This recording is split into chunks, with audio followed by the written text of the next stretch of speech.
Hello, adventurers. I want to take a moment to tell you that all our content can now be found uninterrupted and commercial-free on Apollo Plus. Apollo Plus is a subscription-based service that enhances your audio fiction experience with ad-free access to your favorite shows and exclusive content, while at the same time supporting us all as creators to keep bringing you quality content. Please take a moment to check out Apollo Plus at apollopods.com or download the app in your Google or Apple app stores. Again, that's Apollo Plus, your new home for quality audio fiction.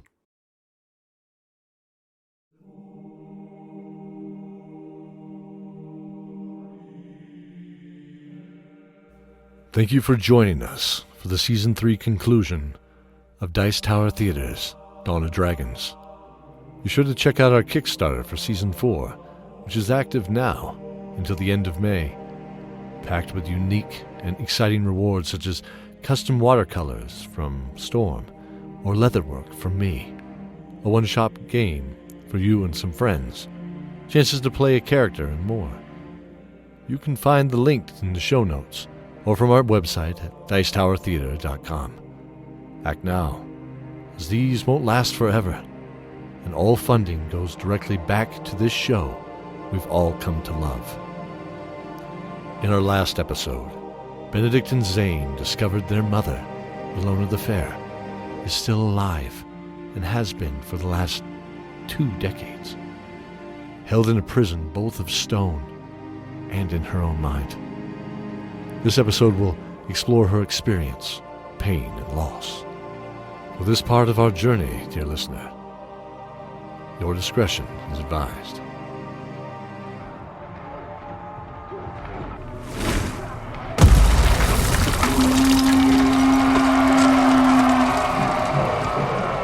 Dawn of Dragons, Season 3, Episode 10, Applehead. The battle was swift as the Misguard tribe occupying Garnet Keep had no idea what was happening. Those who ran were allowed to scatter down the stone bridge as there was little possibility for a counterstrike. The ringing of steel against iron echoed through the halls until all was done. The revolutionaries celebrated in the courtyard that evening. Dancing and feasting took place in the open by the old garden beds and by the great tree that stood in front of the forebuilding of the keep itself. The bonfire was lit by the old blacksmith shop, the light of which danced in the branches of the strong and ancient oak. Beneath that tree stood a powerful woman, leaning on a great glaive, her face now washed, revealing her once golden hair ran with more silver these days. Her sky-blue eyes held the youthful fire, though the years showed in the worn, rose-beige skin surrounding them. But she smiled, and seeing her face again brought such a warmth to my heart. 20 years, Keldor.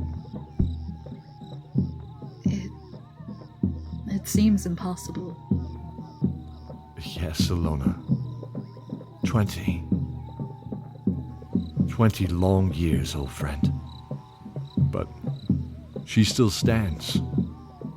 As do you. Yes.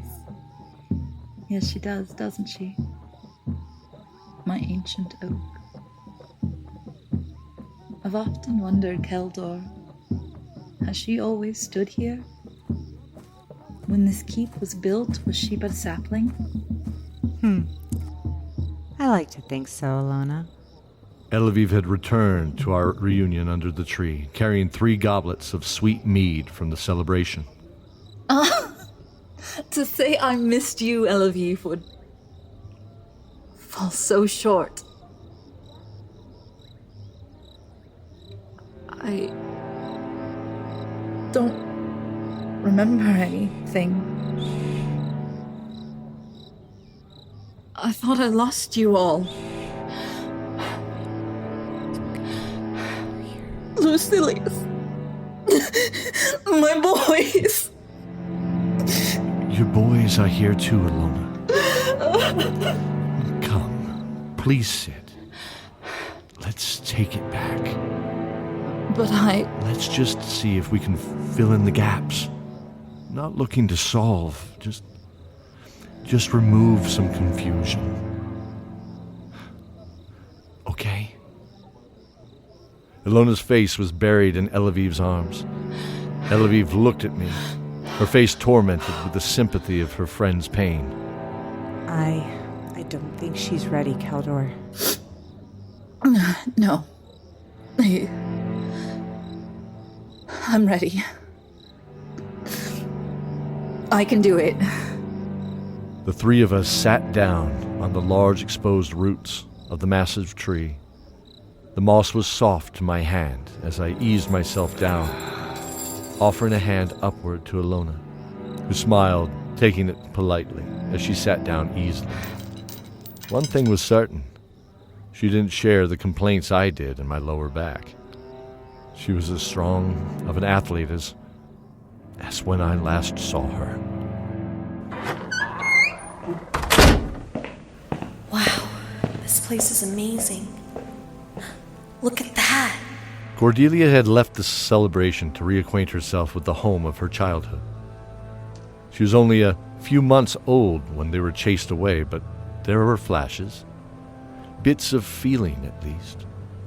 The largely unused second-floor hall slowly showed less and less of the mud and iron decorations the Mistgard had used, and more ancient banners became visible. Banners similar to the ones in the Celestine Tower, depicting historic battles, such as a king in solid ebony stood on a frozen battlefield. The helmet on his head sprouted two elk-like antlers, and in his hand was a dark staff topped with a sphere of onyx. Lightning poured from his hands across the soldiers before him, and behind a banner emblazoned with a wolf. Wow. I wonder who you are. What the? Cordelia heard the faint voice in the next room. Peering into the corner chamber, she saw two great ancient windows that opened up to a view of the lake behind the keep. The moonlight danced off the short ripples in the water, casting a blue-white glow into the room, only disturbed by the torch in her hand. There was a crib here, and several old books on a table, all lost to rot and time being exposed here. The room was not to be used in all seasons, of course. Summertime. We left during the summertime. She thumbed the books on the table gently. Nursery rhymes mainly, and a short tale about a clumsy dragon. She smiled at that. Well, what are you? Below the pile of books was a single white leather tome in pristine condition, as if immune to the elements themselves. Ilona could feel the cold stone of the prison still. Mold and decay left a rancid smell that stuck to the skin and to her spirit. Following the siege, the bandits threw me in the keep's dungeon below. The one we never used.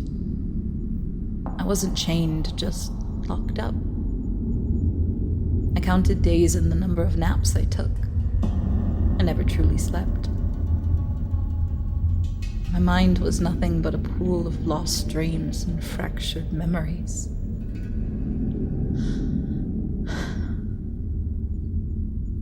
I placed tallies on the wall with a small stone until there was nothing left, and then gave up. I would sleep 2 or 3 times before they would give me anything to eat. And even then it was hardly anything. A cup of rice water or the end of a ham bone. A moldy piece of fruit.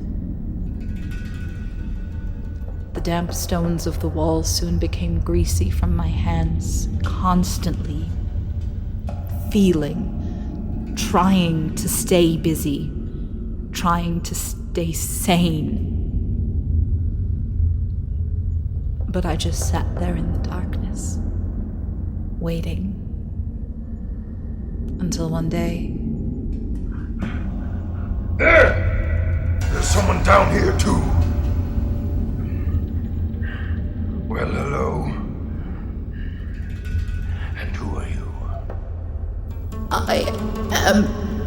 I hadn't heard my own voice in so long. All I could do was force air past the dry cords of my throat and hope. He just laughed at me. Well, come here, my little friend, and look into my eyes. Deep into my eyes. I never should have taken that step. But he was to be my liberator, my new ally. The desperate mind does desperate things. His name was SPILGE, a witchmaster of the Mistgard tribe. The Mistgard were led by King Carreg, a cruel man who delighted in terrorizing his victims before slaying them. I thought I was to be slain as well, but then I was reunited with Tempest, my glaive. The girl knows that weapon? Great. Then use it. Burgle! Norgal! Well, they saw something in me. I made quick work of those two warriors right here, actually, by this tree. I can still hear Carreg laughing as he named me Bright Oak after my tree, then made me one of the tribe. Spilge had cast a deep charm on me, which grew even tighter around my reality, my very soul, making me believe I had always been one of them. I fell deeper into this living nightmare. I started decorating myself with moss and mud, hiding my humanity, and became feral and animalistic, embracing the tribe's values of blood, war, and vengeance. She looked up at me. Tears had ceased to flow. The sky-blue pools in ELONA's eyes validated the truth of words, even if I wished to refute it. But now a level of clarity came to them. I wandered to the second floor one day. No one had any interest, and I just felt a bit of wanderlust. Something called my footsteps to a familiar yet unfamiliar room. In the center was a scorched crib. This meant something to me, but I didn't know what. I wandered back to the mead hall and rejoined the feasting. Then I started having dreams. I dreamt of the children. I could see ZANE taking cookies from the baker's racks and looking at me innocently when I scolded him. I saw Lucilius smiling behind his dark beard at the baby in that crib. But the crib had no marks, no burns.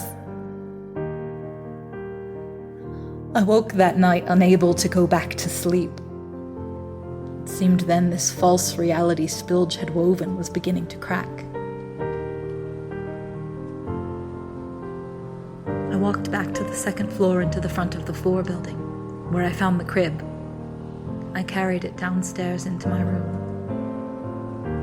Over the next few days, I found an old baby's gown and began twisting old gray rags into a body's shape, stitching it together loosely. I formed a body's shape that matched the shape of the hole in my heart.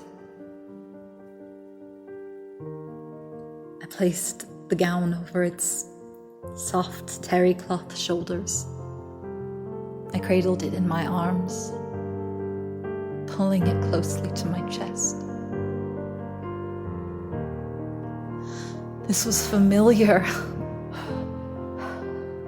It was helping me realize what I was missing in my torn heart.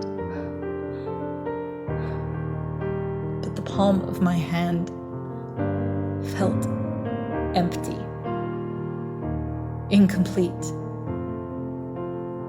Days went by as I tried stones by the lake in my hand, and even pine cones. But it was in the feasting hall. I sat next to Spilge, who grabbed an apple from the center of the table. I snatched it from his hand. Hey! Fine then. Take it. I ignored him as I stared at the apple, imagining something perfect. I took it to my room and began removing the pieces that didn't belong to my vision from the apple with my dagger. After a few hours, I happily placed it on the doll's body. And then held it. The hole in my heart began chipping away at that spell. I remembered events or emotions briefly, but most importantly, I thought I heard names. Your names. The tribe became restless, talking of an incoming invasion. Many members snuck off into the night, deserting the tribe. I stayed. I would stay my ground for this building and the memories it held. As I was realizing that was the real me, and I would outlast them all. Then the invasion came. And so did my sons.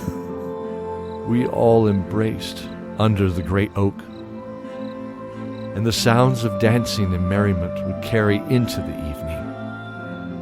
ELONA the Fair had returned to Garnet Keep, though physically she had never left. Hey! I'm not interrupting, am I? No, Cordelia. You look so much like Laura, doesn't she? Absolutely. Yes. I thought so many times. Oh, well thanks, but I found this in the old South Nursery, the one outside where the fire was. A book? It looks familiar, but it's blank to me. Wait.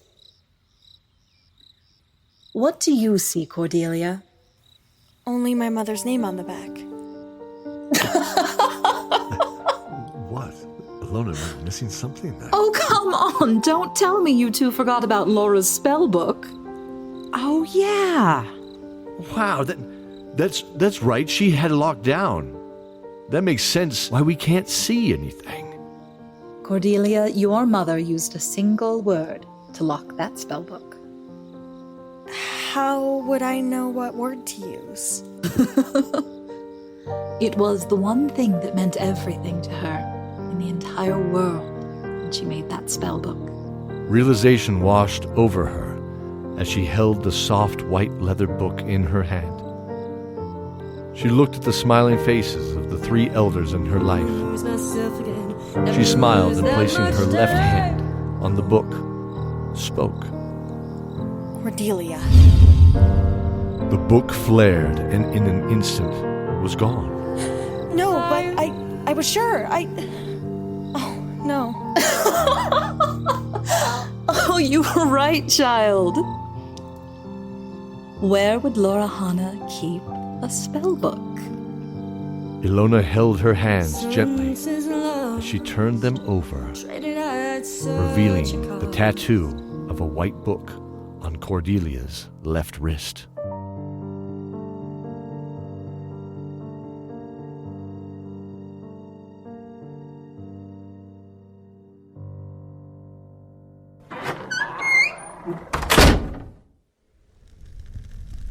That is how we left Darkovnia, returned to Ellington, joined our friends at the Celestine Tower, and how you all helped us take back Garnet Keep and return our family. It's getting cold, and the ham's really good. And true to form, Keldor, You talk too much. Well, Zoran. Thank you for the thoughtful critique. It helps at least get us started. Started doesn't even cut it, kid. Kid? I'm not much younger than you. Well, considering I'm in charge, it's kid. Regardless, the worshipper of the Sea Devil is right. Really? Wait, devil worshipper? What? I mean, Zoran, you still haven't explained. Why are you in charge?